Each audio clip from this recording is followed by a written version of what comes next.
Thank you, Paul. We're running a little bit behind schedule, but I wanted to kick off our keynote speaker, a man who needs no introduction, a personal friend of mine, Anthony Scaramucci on Anthony Scaramucci.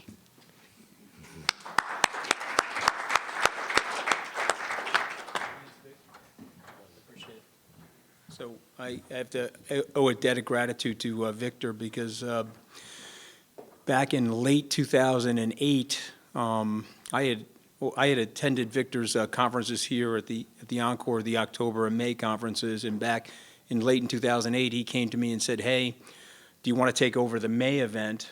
And so we turned that into the SALT conference together. So a big debt of gratitude to Victor for that. So.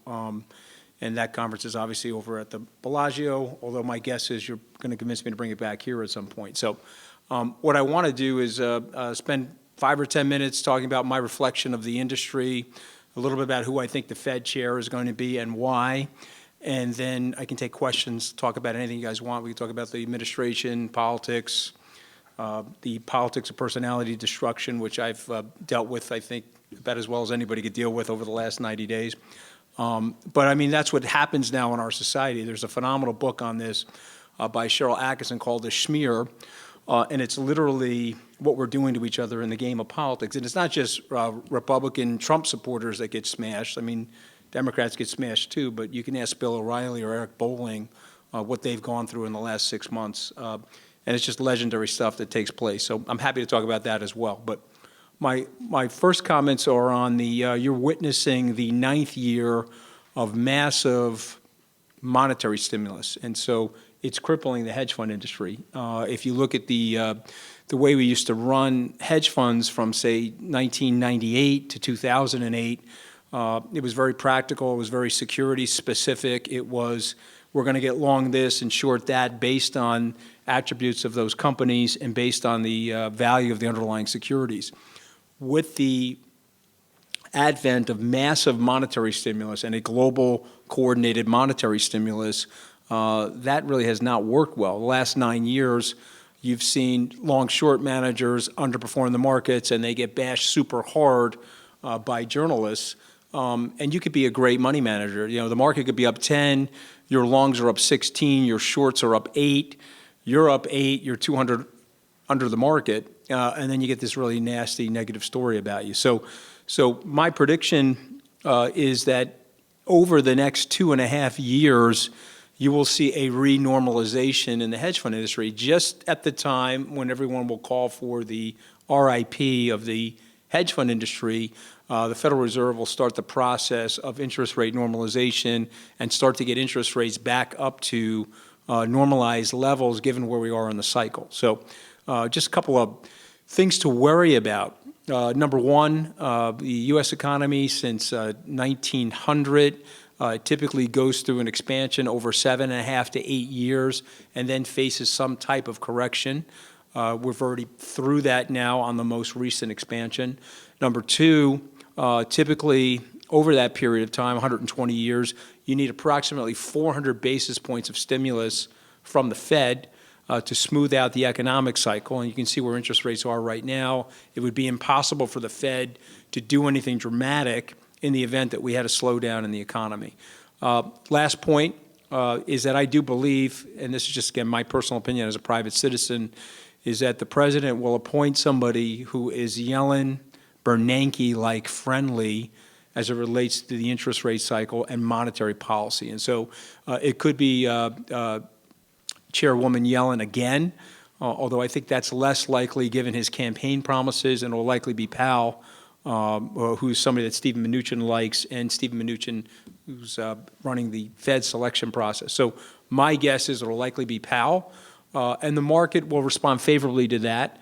But you are seeing, in my opinion, 30 months from now, you will have to see some level of interest rate normalization, which will lead to the advent and renaissance again of the hedge fund industry. So it's been a brutal time for hedge funds. Most of the hedge fund managers that are doing well are positioning themselves relative to bonds, but I would say the absolute returns in our industry has been very, very, very tough. 2 seconds on the Trump administration, and then I'll take questions from everybody. So one of the perils of the administration, one of the clear positives of the administration is the pro-business stance. If you look at the level of deregulation that's taken place over the last 10 months, and you've looked at the level of positive business rhetoric, I used to get into this debate with the Democrats and with members of the Obama administration. Pew Research, if you asked 2,000 of the top CEOs in the United States, was the Obama administration pro-business friendly? 65% of those people surveyed said that they were not. Yet if you were with members of the Obama administration, they would list for you all of the things that they did that were pro-business. And so they would refute the claim that they were anti-business. But what you find in our civilization is that perception is sometimes better than reality. And so people perceive the Obama administration as being anti-business. And you could see that in terms of the way corporate activity was. You had $2+ trillion of cash pile up on the S&P 500 balance sheet during the Obama administration. And so that $2 trillion of cash is now starting to get unleashed. And so whether you like the president or dislike the president or like the administration or dislike the administration is perceived as being pro-business. So one of the things that I worry about, and I've said this to the president, and I've said this to other members of the administration, is you have to be super careful about taking credit for the stock market, because when the stock market goes the other way, I guess you don't want to be the person taking credit for the demise of the stock market either. But if you look at the $5.25 trillion of value that has taken place over the last, since January, I mean, it's been truly extraordinary. And that, in my opinion, is pent up demand for equities as a result of where interest rates are and where the opportunity is. And so my prediction is we'll start to see 3-ish% growth, particularly if we get the tax reform. And I do predict that we do get that tax reform. Now, remember, there's a difference between tax reform and tax cuts. So let me rephrase that. Tax reform is almost impossible to do. Since 1913, we've done tax reform twice. We did it once in 1953. And we did it 31 years ago in 1986. To get a full-scale tax reform, I think is going to be very, very hard to do. So let me rephrase it. We will get a fairly aggressive tax cut. It'll be less so for the super wealthy and the top 1%, but it'll be quite meaningful for the middle class. And that will lead to more consumerism, more economic activity, and an increase in aggregate demand, which will lead, in my opinion, to the 3-ish% growth that we're looking for on the GDP, which means if you're a student of monetary policy, you have to start moving rates to start to reflect where the growth is. And so my prediction is rates will start to go up. It will definitely put some slight impact on the stock market, but it will create a huge opportunity in the hedge fund space for super smart security analysts and so forth. So with that, I'll take any question you guys want. I've got great stories about the White House. I flew on Air Force One 3 times. That was a lot of fun. The food is great on Air Force One. I mean, you're not allowed to say that, I guess, because, I guess it's politically incorrect to say the food is great on Air Force One because it means that we're lavishing ourselves and we're political elitists. But I have to tell you, the food was phenomenal on Air Force One. So probably inappropriate to say. But I'll take any question that you guys. Yes, sir. I'll get to everybody. Yep. So, what's a tolerable expansion of deficit spending for enough Republicans to support some sort of a tax bill? Yeah. What's the threshold other than zero? Because I don't think it's going to be zero. Yeah. So I mean, we're in the mid $600 billion now on the deficit. If you can grow, I mean, listen. You know this already. People don't talk about this. Debts never get paid back. The debt that we experienced after World War II was never paid back. What you're hoping for and praying for in an economy like ours is that you continue to grow the economy in a way where you can manage the debt. And so we're at about 115% now in terms of where the overall federal deficit is and where the actual economy is. It's like $20 trillion of debt, $17 trillion of the economy.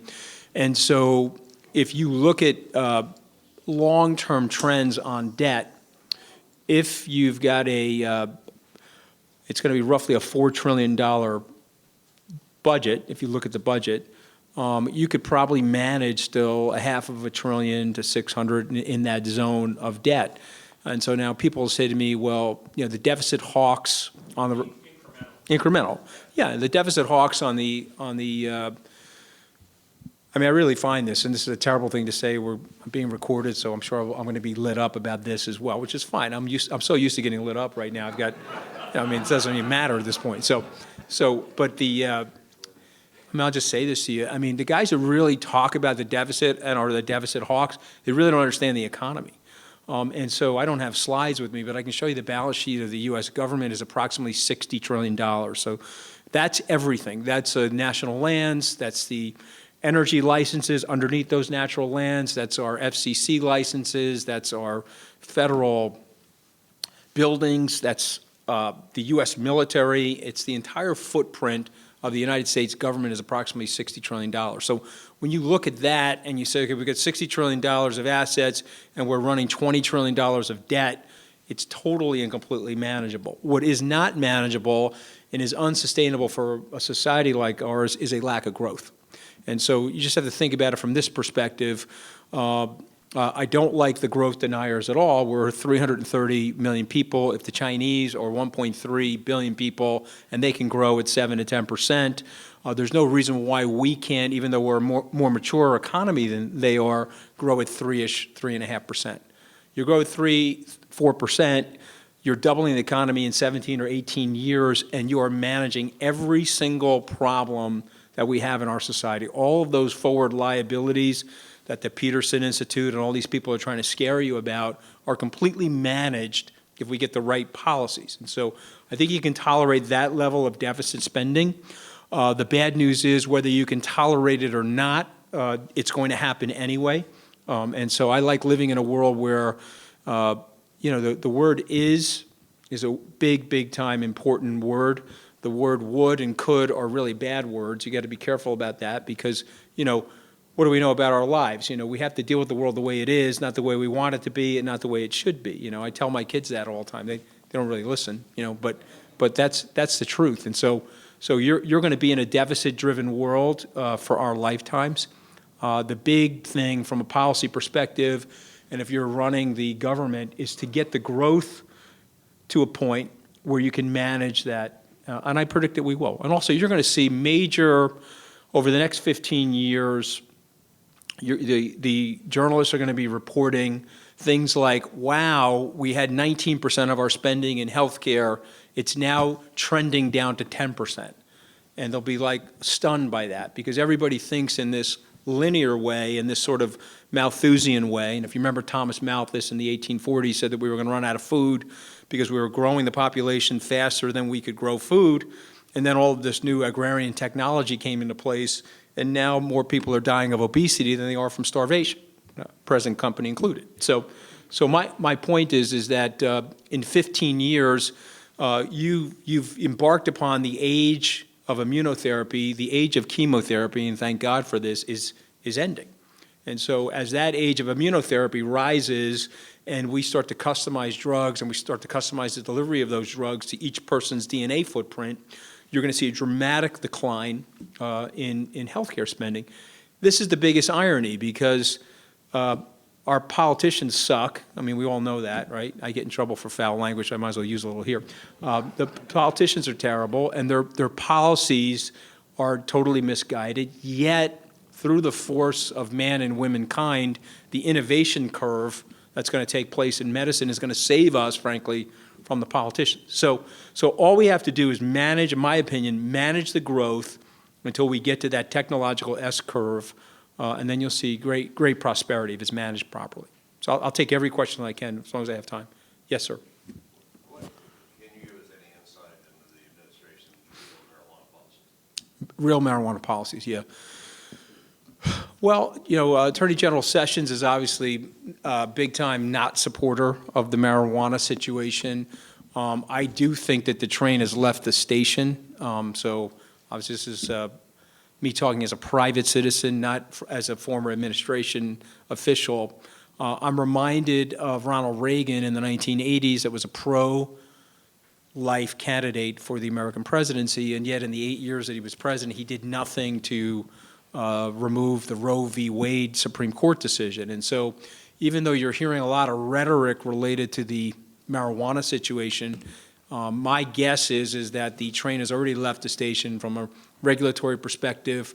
I think people are discovering, and again, I don't know as much about marijuana as perhaps you do or other people in the room, but I think people are discovering from a relative use of drug relative to alcohol, it's probably in line with in terms of alcohol. Again, I don't know because I don't use marijuana, but my guess is that it's tolerable, and so over time it will become more legal, irrespective of the current administration and the current rhetoric coming from the administration. So that's just my opinion. I've been privy to some of these meetings, and if you look at state rights issues and you understand the concept of federalism in the Constitution, it's going to be very hard to stop the train that's already left the station.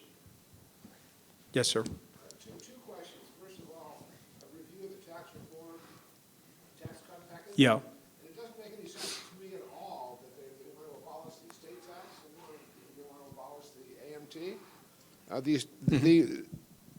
The estate tax is the only tax that I know of where the person who's focused on the estate tax is dead and doesn't care, and the kids who get the assets are just happy they're getting something for free.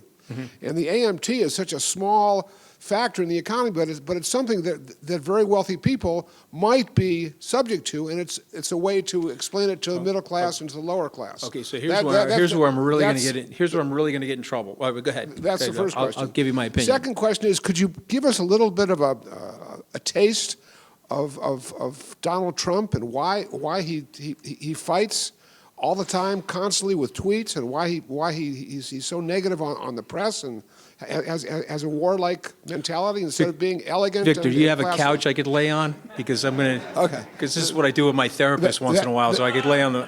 That's all, Anthony. Thank you That's very it? much. Okay, all right. No, I'm kidding. All right, so let me talk about the tax first, and then we'll talk about the president. So on the tax side, again, this is my opinion, and I also think this is fact. There is negotiating chips in the situation. I think the AMT will be altered. I don't think it will be completely eliminated. That's just my prediction. But here's what happens is you're jockeying inside for position. The starting position was 15% on corporate taxes. I believe it's at 20. It will likely go to 22.5%. On the AMT, it will be altered because I think what they're worried about is there's a modifying of human behavior on the fringes of the AMT, and so it will be altered, but it'll still be in the program, because what you want to do is you want to have that sort of creeping catch of everything that's, you don't want people to game the system in a way where they don't pay any taxes. And so there'll be still some level of AMT. It'll just be slightly altered. On the estate tax, I think that's another bargaining chip. I mean, if we're talking about the estate tax, I'm going to shift abruptly to DACA. I don't think it's possible to remove 11 or 12 million quote-unquote illegal aliens from the United States. So it's just not possible. So if you've got it on the table as something that you want to do, and the Democrats don't want to do that, it's another piece of bargaining in the equation. So those are my predictions on those two things. As it relates to the president, you may not like what I'm going to say. He is a very tough, competitive individual, and I watched him go from the 16th of June, 2015 to the presidency in 19 short months. He was up against the establishment. There were 18 establishment players on the field. Let me strike that. There were 17 establishment players on the field. Bernie Sanders, in my opinion, not a member of the establishment. And I would say that only Bernie Sanders and Donald Trump saw the level of economic desperation that was in the society. The establishment candidates had no idea what was going on. I went to 26 campaign rallies with the president, flew around the country with him on Trump Force One, and you would be blown away at the economic desperation that's in the society. And I will tell you, my parents never went to college. My dad was an hourly worker for a good part of his career. I grew up in a blue-collar, middle-class family. I would never dishonor my dad by telling I grew up poor. I would be dishonoring his work ethic. We had Schwinn bicycles and Sears Tough Skins, and we were putting air conditioners in and out of the windows. We had a great upbringing. But it was in the middle class in the 1960s, 70s, early 80s, where labor actually had a pretty good price to it. And so I priced my dad's earnings in 2015. His 1975 earnings were down about 40% in real economic terms in terms of his purchasing power. So I will confess this to you, I missed it. I missed the economic desperation that was taking place because, like many of you in this room, I insulated myself by going to very good schools. I went to Goldman Sachs, then I built 2 hedge fund businesses, started surrounding myself with very wealthy people, and I started insulating myself from what was actually going on in the society. And so the campaign was an eye-opener for me. You know, I went to a couple of Bernie Sanders rallies as well, and so I was blown away by the economic desperation, blown away by the I would describe my dad as a member of the aspirational working class, and I would say that those people today are in the desperational working class. Very big difference. And so the president saw that. You can like that or dislike that. That's the reason why he won. I was in Oxford last week, and somebody was talking about Trumpism and the rise of Trumpism. I said, well, the rise of Trumpism is concomitant to the demise of Clintonism. Because had Secretary Clinton, and I'll just ask this question, how many times did Secretary Clinton go to Wisconsin during the campaign? Anybody remember?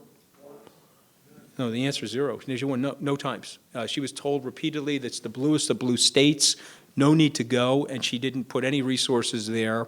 But I have to ask you this question just openly. The Republican Speaker of the House, Paul Ryan, is from Wisconsin. The governor, Scott Walker, who's a personal friend of mine, I was actually with Walker prior to joining the Trump campaign. Scott Walker won an election, a recall vote, and a re-election. So he won 3 times in a blue state as a red person in 5 years. And so you have the Speaker of the House, one of the most powerful people in the American government, and a Republican governor, and the candidate Trump went there 16 times. Secretary Clinton went 0 times, and she only lost by 1.5% of the vote. So the rise of Trumpism is also concomitant to the demise of Clintonism. But here's the thing, and here's why he won. He won, again, whether you guys like it or not, he won because of Twitter.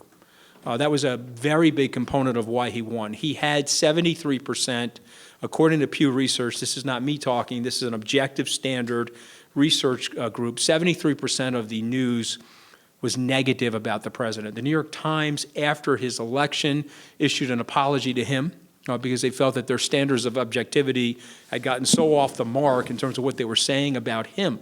And there's stuff that he does that you guys probably don't like, and there's stuff that he does that I don't like. You know, and listen, I'm a pretty forceful guy, a relatively self-made person, although none of us are self-made. We need each other's help to make our wealth. But I could stand up to the president and tell him exactly how I felt about different things. That wouldn't change him, however. I mean, he's going to do what he likes to do. Okay, but here's my prediction. If he feels well defended by his staff, and he feels well defended by what I would call the Republican organism around the president, he will not tweet about Mika's facelift. He just won't do it. If he feels completely unprotected, then he starts firing off tweets like that, which sets everybody's hair on fire. But I can tell you that a lot of the tweets during the campaign, they were specific and purposefully designed to get the journalists in an uproar, because what he found was that most of the American people in his base didn't really like journalists. And so when they were getting upset about him, it emboldened and strengthened him. It had a perverse effect on him. You know, like these guys hit me every day. I think Page Six has hit me like, I don't know, every day for like the last 6 days. And some people will dislike me for that, but the flip side is other people are emboldened by it. They see the ridiculousness of it. And so, again, you can dislike the president, and you can say, geez, I wish he's president, and it's not presidential to do some of these tweets. But the flip side of it is that it helped him win the election. So, and he's not going to stop. I just tell you that. I mean, so whether you like it or not. Yep. Lee, on that thought, one area we can all agree on, Yep. You famously said fire everybody. I mean, you were talking about the leaks, but you went in there, you got a lot of people fired, you did some housekeeping, and as you've asserted today, the president is his own man. He's his own compass, and while he has advisors, he's his own guy. So is there a political way to discuss the bromance with Bannon and what's going on now and then, and how does this thing work? How does this thing continue? How does this end? You mean the president's relationship with Steve Bannon? President with Bannon and Bannon with the establishment Yeah. and his war on the Republicans, but he's supporting the Republicans, Yeah. but not the established Republicans. How does this thing Well, play out? Listen, I was pretty open about this stuff. Okay, Bannon, I probably told a little bit of fake news. He probably couldn't do what I said he could do. Probably told a little bit of fake news. But I would just say this about those guys. Okay, they were leaking on the president. I got brought in to do a specific job. I did accomplish that job, and I didn't think I was going to last that long. If you said to me the day that I started, if you get hired to be a hatchet man in Washington, you are on a short duration. If you don't think you're on a short duration, then you don't really realize or have any awareness of what Washington is like. But let me tell you Washington in 2 sentences. You ready? It's the Game of Thrones screenwriters. They get together with the Hunger Games screenwriters, and then they find themselves with the House of Cards screenwriters, and then they write a script, and it's called Washington, D.C. Okay, these are miserable, brutal, ruthless, lying, backstabbing people. Okay, it's just the facts. Okay, and the reason why the American public doesn't like these people is because they know exactly what they are. Okay, so you get hired to come in and try to clean house, your days are limited. Now, I told Steve Colbert, the late night comedian, he asked me how long did I think I was going to last. I said, hey, I think I was going to last that long. I thought I was going to beat a carton of milk in your refrigerator. Okay, I didn't quite do that. Okay, but those guys were leaking on the president. They were serving their own interests. Some of it was done from paranoia and job preservation, and some of it was done for personal brand promotion. But the guys that left alongside of me, you can ask anybody inside the administration. The administration is running a lot better. The leaks are down substantially. What's interesting now is there's a different type of leak going on. And again, I'm not saying it's a better leak, but it's less of that pernicious ad hominem, this guy is a bad guy or that woman is a bad woman and all that sort of nonsense that was going on before the summer. So as it relates to Steve Bannon and the president, I think that relationship is completely exaggerated. I think the president, like I predicted, Steve went out and did what he thought was best for Steve. He broke from the president with the Afghanistan situation. Anybody here been to Afghanistan? Raise your hand if you've been to Afghanistan. Okay, it's just mess. Correct. Would you go for less troops or more troops in Afghanistan as a result of your visit there? More troops. Okay, so the last time I was in Afghanistan was October of 2015. You gotta have troops there, because if you think North Korea is a problem, you've got 70 North Koreas in a place called Pakistan. Am I wrong about that, sir? Okay, so you need to stabilize that region. You think the president wants to put troops in Afghanistan? He has zero interest in putting troops in Afghanistan. But the endemic reality of the situation is that we needed more troops, not less troops. And thank God, I mean, this is sort of a bizarre thing, but we had 20,000 troops in Iraq. The recommendation from the Pentagon was to leave 15 to 20,000 troops. What happens if you don't leave them? Well, you get the rise of something called Daesh or ISIS, and there'll be a refugee problem. We took the troops down to 900. You got the rise of Daesh and ISIS, and you caused a $1.3 million refugee problem. If you pulled completely out of Afghanistan, the Taliban and al-Qaeda would have taken over that entire area between Afghanistan and Pakistan, and your terrorist incidents would go through the roof, and God forbid you get a radicalization of Pakistan because they've got 70 times the nuclear power of North Korea. So you agree with me, right, sir? So people that actually go on the ground and visit these places, they know what's going on. And so the president made that decision, 4,500 troops. Bannon's writing about him the next day saying that that's a disaster. And then the second thing he did, he broke with the president. We got this guy running in Alabama. Now, I don't know. I like everybody in the United States, but this one guy from Alabama wants to take us back to the Hammurabi Code. Anybody read that? He's like going back to the biblical laws and so forth. I mean, it's sort of bizarre. So the president went with the more moderate Republican candidate. Bannon went with the lunatic, another breach in. So when people say they have a bromance, I would be careful with that. I think the president's mad at him. That's my personal opinion. Yep. Can you put a little color around how close Gary Coleman and his records actually were to the administration? Is it time up yet, Vic, or what? No? I'm kidding. Well, I mean, listen, the president's very opinionated, very tough guy. He's a tough boss. He has a tendency to get upset publicly. When I was there on those 11 days, which were phenomenal, by the way. I mean, it was like an unbelievable experience. I mean, if you don't think I had an unbelievable time, I'm telling you, it was a phenomenal experience. Even when I was getting fired and I was walking out of the White House, I was like, all right, this was pretty cool. I mean, this was like a phenomenal experience. And by the way, you never know. I could end up, being back in government. You never know. So, and by the way, what I know now about the Game of Thrones and the Hunger Games and the House of Cards, I'll be more equipped for these bananas next time, But specifically to those guys, I don't think any of them are leaving. I think that they get sore at the president for the way the president publicly hits them, and I think he's sore at them. But that's his nature. He's like that. When I was there, he was hitting Jeff Sessions. Anybody remember that? I mean, he was hitting Jeff Sessions 2 or 3 days. I said, let's stop hitting Jeff Sessions. We sort of need Jeff Sessions. He doesn't care. He was upset with the fact that Jeff recused himself from the Russian situation, and he was let up about it. So you either, I mean, he's a beast. You either got to adapt yourself to his personality and work with him the way he wants to be worked with, or you do leave. And I don't think these guys leave. I think they've got amazing jobs. I think they've got amazing purpose to their jobs. I think Secretary of State Tillerson is a incredibly accomplished guy. And I know he's working very hard on a diplomatic solution in North Korea. And I predict right here from this podium that there will be a diplomatic solution in North Korea. I absolutely believe that.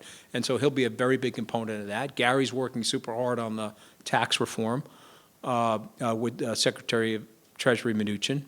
And so I don't see these guys leaving. So I would say that there was a lot of speculation. I'm not going to say that they're not sore at each other or they don't get into a little bit of a fracas, because that's like disingenuous to say that.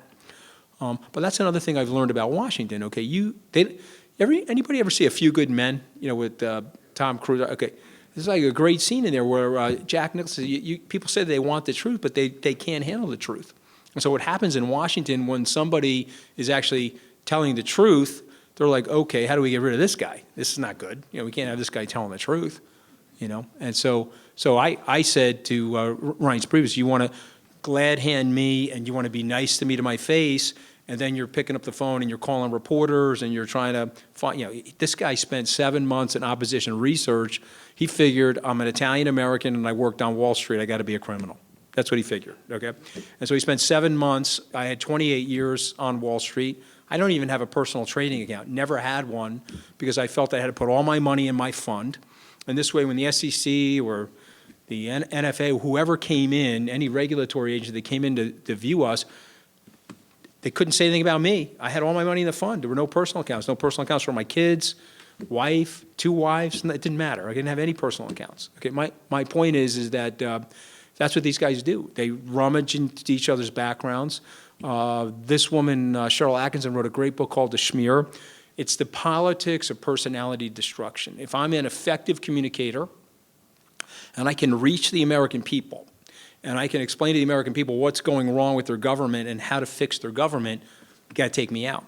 Okay, and they tried to do that to the president. Now you may not like him, but I'll tell you what, okay, the American people are fed up with the permanent political class in Washington. That includes the Republicans and the Democrats, and to what Steve Bannon said, which I do agree with. I think Steve is a very smart guy. We just have personality disagreements, but he did say that there is a business model known as the swamp. And so the president is like an organ transplant into that system.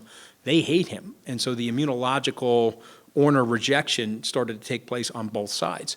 You do not want a billionaire entrepreneur in a seat of government in the presidency. You do not want that. And by the way, that includes Mark Zuckerberg, Jeff Bezos, Bob Iger. It doesn't have to be a Republican-leaning billionaire entrepreneur. It could be a Democratic-leaning billionaire entrepreneur. Imagine Jeff Bezos in the office of the presidency. He's worth $88 billion. Do you think he cares about the currying favor circuit between the lobbyists and the congressmen and the senators? He could care less.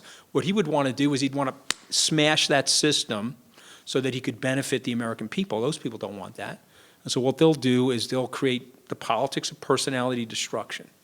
I'm going to answer another question. I don't know how much time I have left, but I want to point something out to you and really think about this, because we were talking about the budget. $4 trillion budget. $17 trillion economy. So someone do the math. Is it 22, 23% of the economy? You have 535 people and one president. That's 536 people that are controlling 23% of the GDP of the United States. Is there any wonder that $10 billion is being spent in that city on lobbying those people? Any wonder? That's a business model. Okay, and that's why the tax system is screwed up. That's why certain people are on Obamacare and certain people are not on Obamacare. That's why there's an unfairness in the system because of the favor currying that's gone on. And so whether you like the president or don't like the president, he's now opened the door for rational business leaders to come into Washington and take a shot at reforming that government. But just think about the magnitude of what I'm saying. 536 people controlling the purse strings on 22.5% of the GDP of the U.S. How many more questions can I take, Vic? Okay, go ahead. You want to talk about the Federal Reserve? I think it's Powell. I sort of said that when I was talking earlier. I think it's Powell. I don't know. I'm not close enough to it, but I do think it will be him. You know, I would have said, if you asked me that question in July, I would have said Janet Yellen, but I now think it's going to be Powell. Research has talked about the polarization of American politics, how the parties have moved apart, and there's a role for centrists, and it's obvious that there's a huge need for compromise in order for the Republicans to pass legislation, and John McCain's called for regular order, which means collaboration between the minority and majority party. Can you talk about the role of centrists who potentially have a lot of power in this country, including you? Yeah, well, listen, I'm a big believer in that collaboration. If you said to me that, you know, what's gone wrong is that we've had extreme polarity and extreme polarization. And so let me just give you a little bit of background on that. If you were a Democrat and a Republican from 1946 to 1986, that 40-year period of time, the chances were that you found common struggle because of the violence that was taking place in the world and because of the advent of the Cold War. Moreover, if you were a member of the administration, 1946 to 1986, chances are, okay, and you know, unfortunately for the women in this room, they're mostly men, and chances are you were in the American military at that time because we had selective service and we were fighting wars and we were up against the Russians. And so I just want you to imagine Tip O'Neill, a serviceman, and a Ronald Reagan, who didn't go to war, but he was in the U.S. Army doing Hollywood movies, but there was a common struggle. There was a fight against the Russians, and all of these people had some level of shared time war experience and bonding despite their political philosophies. You fast forward now to 2017, you've got three things that have taken place. Number one, the gerrymandering has gotten completely ridiculous now. So they are so focused on staying in power that these congressional districts that look like geometric shapes from 1972 are now jagged edge jigsaw puzzles in 2017, and they're trying to keep each other in power, so it's an abomination. Second thing is there's no common struggle anymore. And the third thing is there's something called cable news. You guys ever hear of that? And so what happens with cable news is you get the news screeching in from the right or it's screeching in from the left, and so everybody stays in their lane. And most people, when they go home at night, they want to hear a reaffirmation of their own biases, and so they turn on the channel that preaches to them the way they want to be preached to. And so there's no reason at this point to create that collaboration. You know, Reagan talked about getting 80% of what he wanted. He said it was impossible to get 100%. And so it's still, ladies and gentlemen, impossible to get the 100%, but we're going to try for it. In Steve's case, Steve Bannon's case, he wanted 110%. So he was going to throw bombs at everybody that wasn't going to give him that. And then he tried to split the West Wing between the globalists and the nationalists and all this sort of nonsense. We can't do that. We're all American. We have to figure out a way to synthesize into the middle.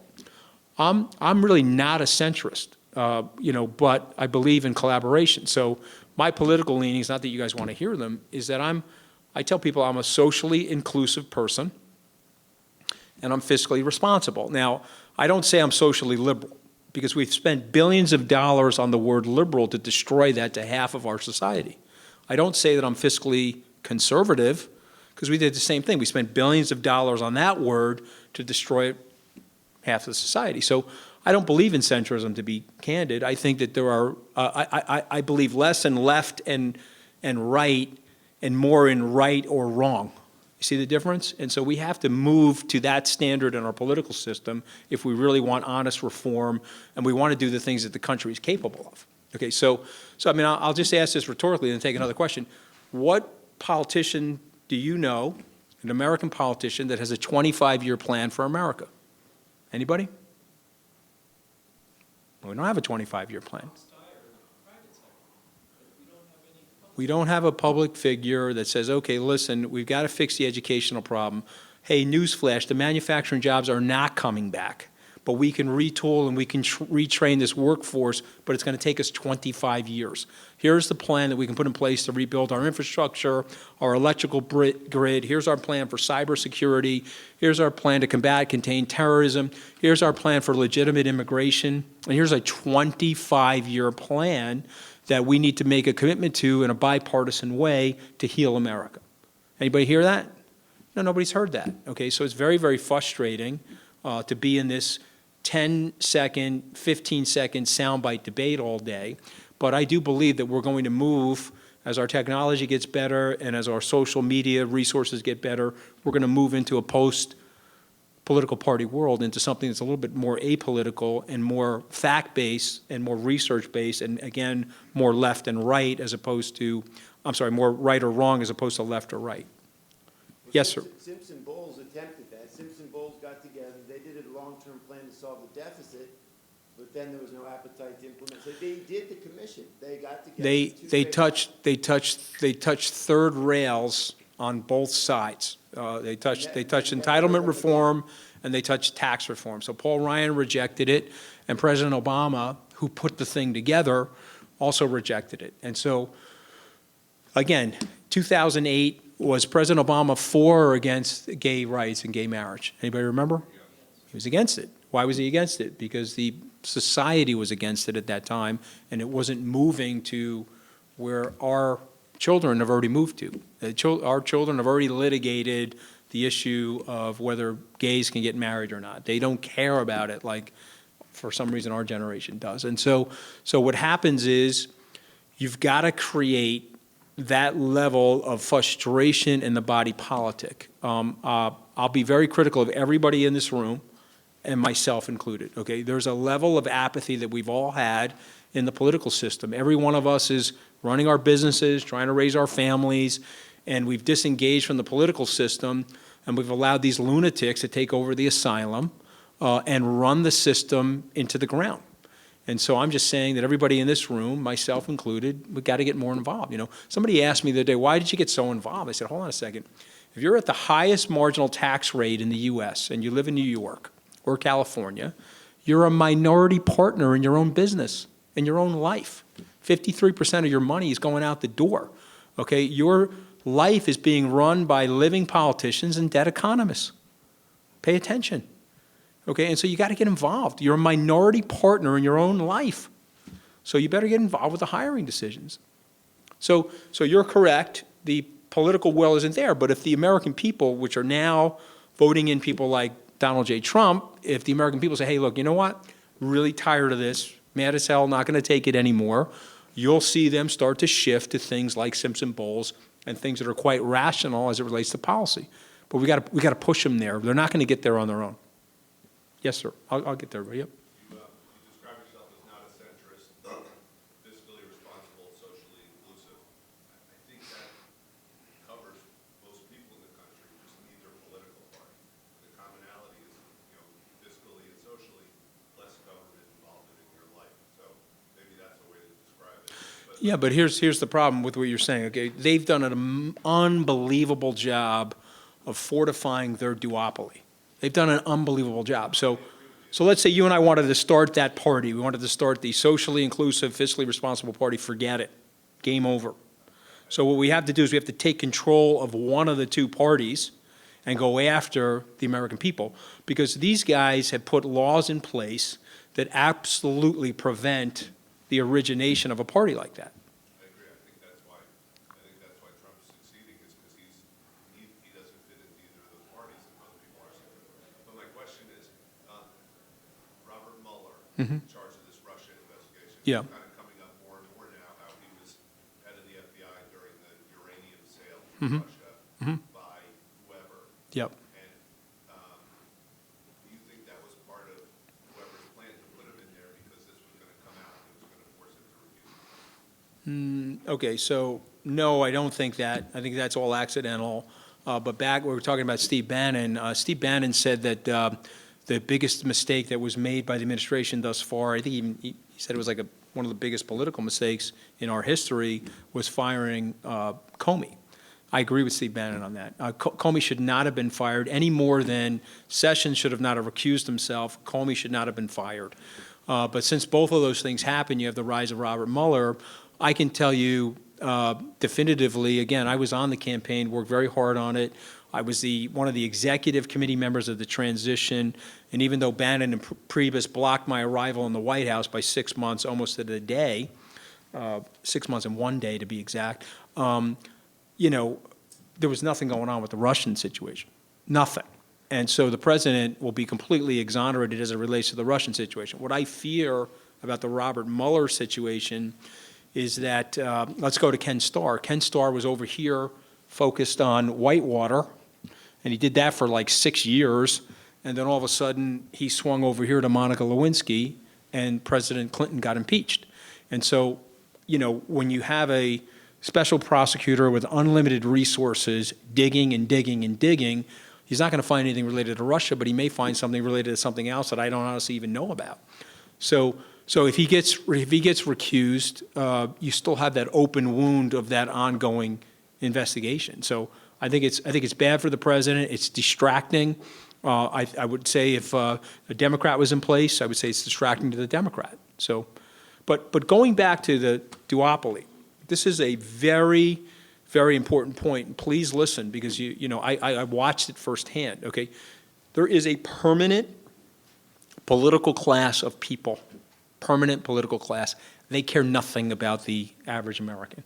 They care nothing about the average American. And so if we don't break that permanent political class, forget about whether you're right, left, centrist, it doesn't matter.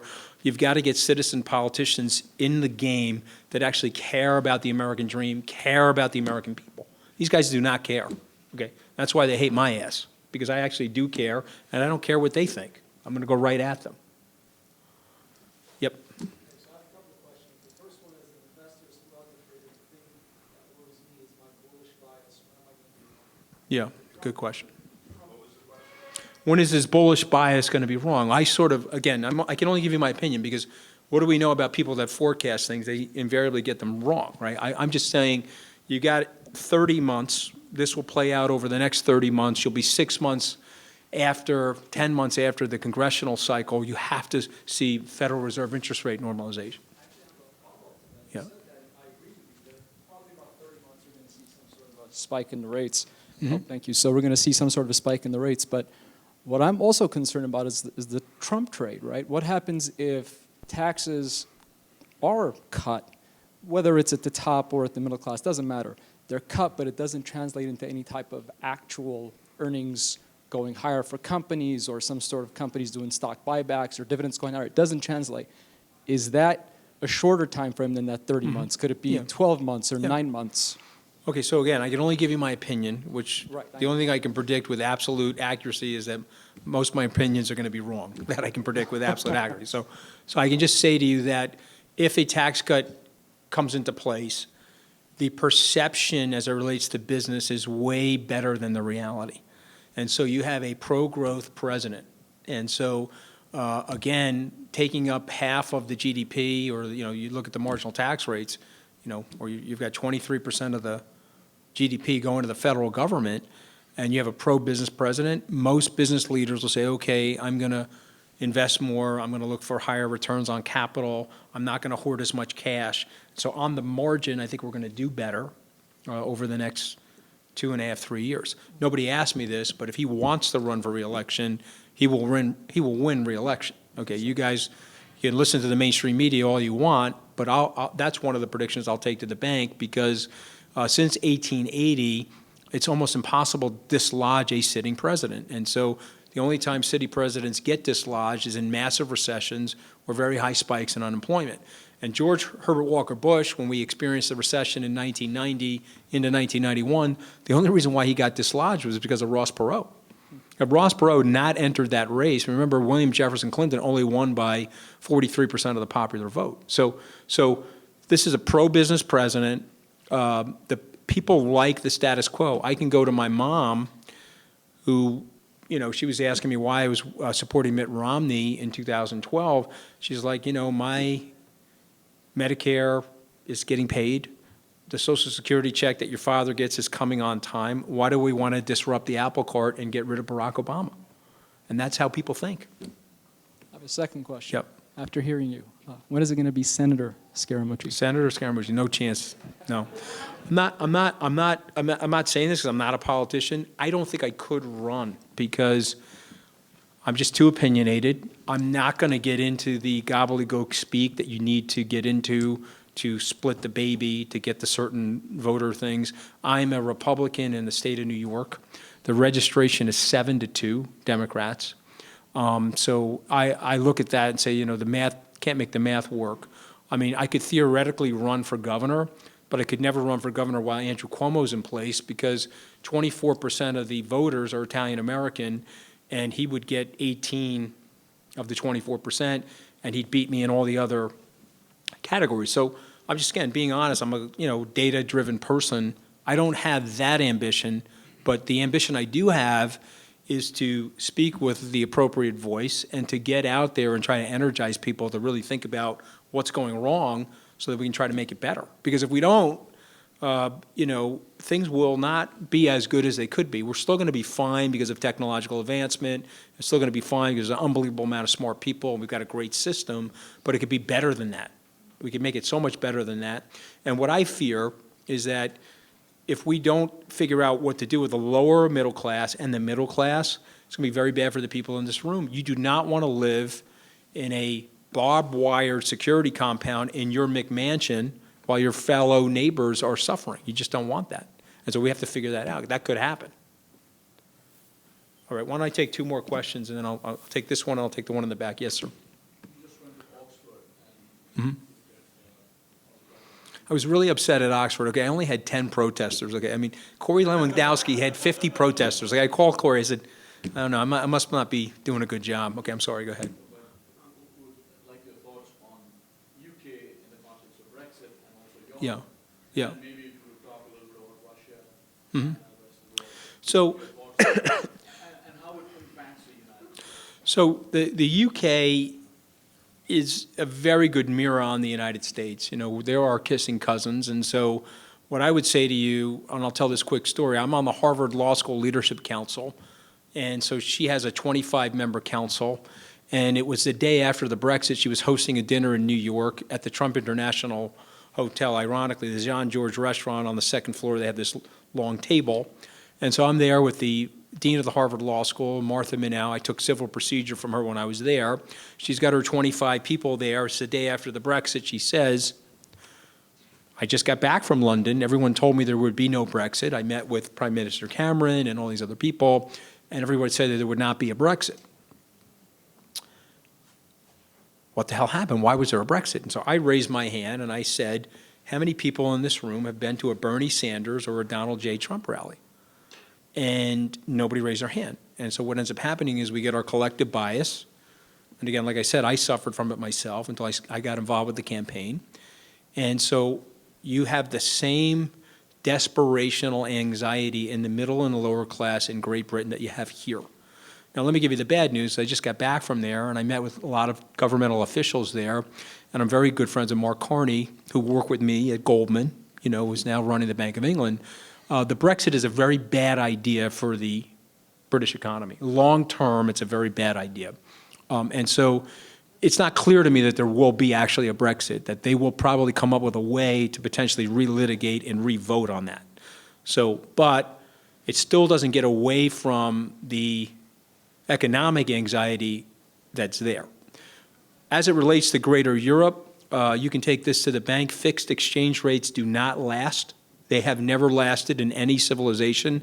The euro is not a unified currency because you have no unification or fiscal discipline among the member nations of the euro.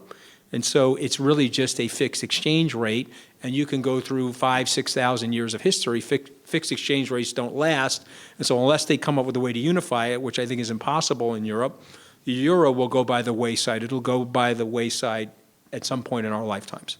You can't sustain the Portugal, Greece, Italy, and Spain, those nations, primarily in warmer climates, by subsidizing from the northern countries. Okay, it's not like the United States, where we synthesized ourselves over 150 years through manifest destiny, and now we don't feel it as much at the federal level when we're moving money from New York and California to poorer regions of the United States. It's just not, it's not the same thing. So Europe, I predict that the euro will eventually end. That's just my honest opinion, unless there's some Deus ex machina experience where they start to unify on a fiscal level, which doesn't seem like that they want to do that. As it relates to Russia, notwithstanding whatever happened I don't think there was any collusion. And I think that the Russians, unfortunately, in many ways are still our adversary. It's ironic because we have a lot of common cause with the Russian people, but they are our adversary because they're helping to prop up the Syrian regime and the Alawite tribe through Assad. They're helping the Iranians. Why Susan Rice and President Obama allowed them back into the Middle East, I have no idea. Okay, Kissinger and Nixon got them out of the Middle East, and that was way better for potential global peace and stability. But they are going to be an issue for us for our time. I have a different take on Vladimir Putin than most people. I actually think he's a moderate relative to what you could get in Russia. I think most of my friends in the CIA, like Mike Pompeo, would agree with me on that. And so he'll likely be the leader there for the next decade.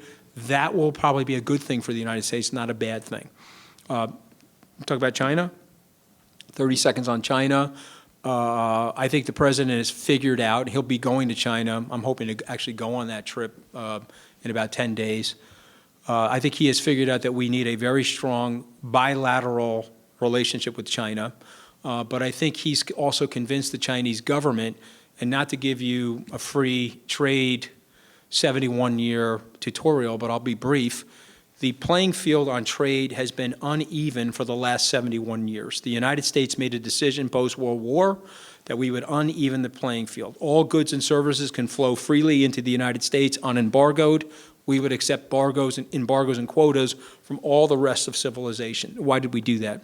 We did that because we wanted to create levels of economic interdependence and a rising global middle class. Our statesmen back then who had 25-year plans, like Dean Acheson, George Marshall, Harry Truman, said, if we do that, there'll be a burgeoning middle class, tons of economic interdependence, and there'll be a less likely global conflict. That has worked. We've gone 71 years, we've had proxy wars, but we have not had a global conflict. What the president is basically saying is that trade decision 71 years ago, which was great for the world, has hollowed out the lower middle class of the United States. We've lost 70,000 jobs since the signing of NAFTA. And so what the president is trying to say to President Xi is that please help me rebuild the aggregate demand and disposable income of lower middle class families and middle class families in the U.S. Because if you're the Saudi Arabia of manufacturing, the United States has been historically the Saudi Arabia of consumerism. And so if we can raise that living standard for those people, it's better for China and it's better for the world. And so therefore the Chinese will have to accept trade concessions, and they will have to start moving the renminbi to make it more market related and less tied to the US dollar. It's a very long-winded way to say that I believe that we will strengthen that bilateral relationship. I think that the Chinese and the United States have real common cause in the world.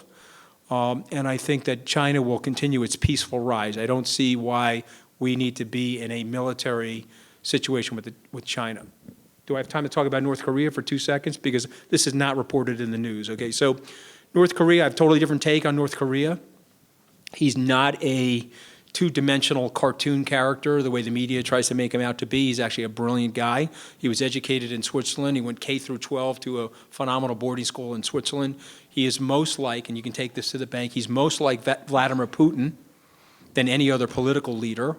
And the reason why he's shooting rockets although I thought the nickname Rocket Boy would have been better than Rocket Man, but that's just me, okay? He's shooting the rockets for one specific reason. He wants to break from the Chinese orbit, because he's looking at the landscape over the next 15 years. It's not a good landscape for him or that regime.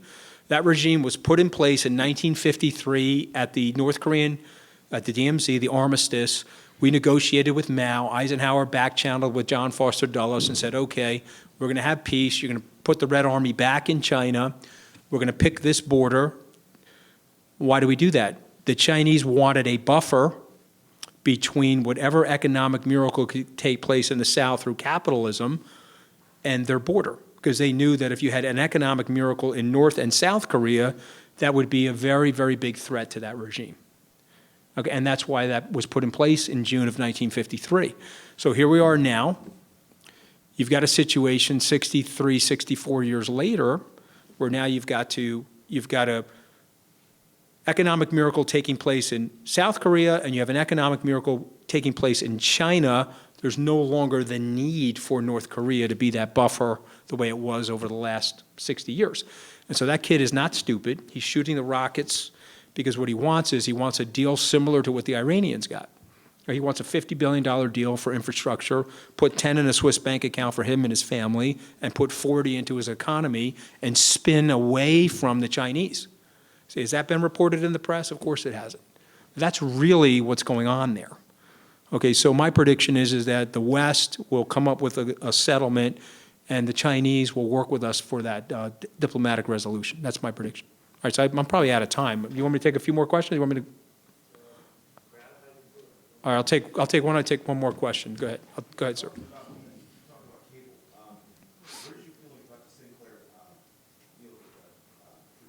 Meaning, will it close or ethical? Yeah. So I haven't studied it. So I don't want to opine upon it because I haven't studied it. But I do think that I think it's going to go through, if you're asking me that, and I think that will become a very, very powerful enterprise. And my guess is that Bill O'Reilly will be at Sinclair sometime in January. Okay, guys, thank you. I appreciate the time. I probably overstayed my welcome. Thank you.